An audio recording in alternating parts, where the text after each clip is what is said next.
The Josana neighborhood is bounded by Broad, 490, Lyle, and Child Street. We like to say it's one of the gateways to downtown Rochester. I think the last count was something like 3 football fields worth of vacant lots in this neighborhood alone. Fresh vegetables are hard to come by in this neighborhood.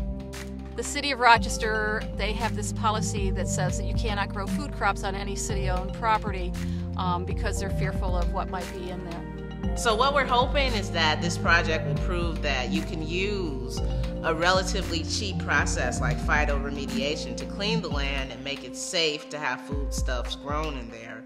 And once that happens, neighbors could have gardens.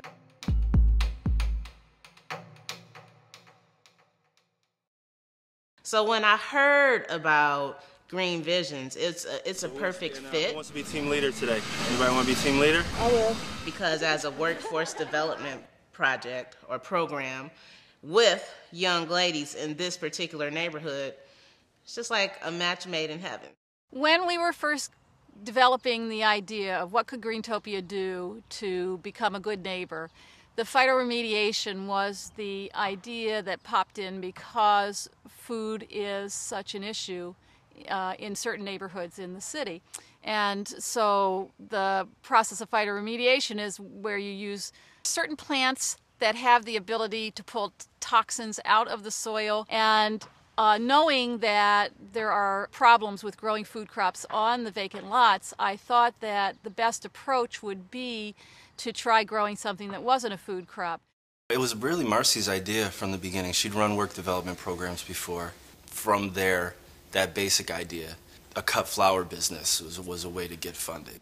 The sky's the limit. I think, maybe if it's not flowers, maybe it's vegetables. If it's not vegetables, maybe it's bees. I think it could be a huge undertaking, but at the end of the day, I'm just more interested in making sure that the girls, when they're finished with the program at the end of the summer, that they are ready to work elsewhere. That's the real success of the program as far as I'm concerned. Sometimes working is hard. You gotta learn from it. Because I get to see the results of what we did in the beginning, because there was nothing here. And now it's a whole lot of everything. Zinnias, sunflowers, amaranthus, gomphrenias, and celosias. You know how to put them together, yeah, they could all fit in one bouquet. When we first got to the market, it was slow, and I didn't think that we were going to do good there. And as the day picked up, more people came by and bought flowers and stuff. We sold sunflowers, but we didn't put those in our bouquets. They kind of big, so it will overwhelm the bouquet. It was pretty much good. I think we did good with the sales and stuff, more than I expected. First walking into the program, I was nervous. I wasn't that confident, and seeing from where I started from, I've developed relationships, I've learned about teamwork, I've just learned so much. I actually started a vegetable garden. Yeah, it made me more interested because I saw how these flowers grew, so I thought, why not try and grow my own vegetables?